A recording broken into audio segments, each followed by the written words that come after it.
नमस्कार मंडळी, आज आपण झटपट असा कुकरमध्ये होणारा गाजरचा हलवा बनवणार आहोत.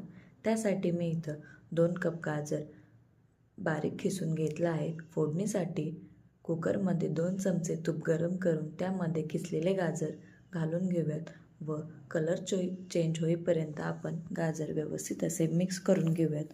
गाजर तुपामध्ये व्यवस्थित मिक्स करून झाल्यानंतर इथं मी 1.5 कप दूध घालून गाजरामध्ये मिक्स करून घेत आहे.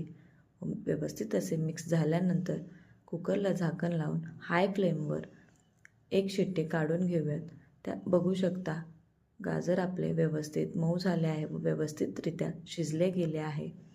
त्यामध्ये अर्धा कप साखर ॲड करून आपण व्यवस्थितरित्या आपला गाजरचा हलवा हलवून घेऊयात. ह्यामध्ये ड्रायफ्रूट्स व इलायची पावडर टाकून तुम्ही कच्चे देखील ड्रायफ्रूट्स टाकू शकता किंवा मी तुपामध्ये थोडेसे ड्रायफ्रूट रोस्ट केले आहे व ते गाजरच्या हलव्यामध्ये ॲड केले आहे. तुम्ही असेच टाकले तरी चालेल.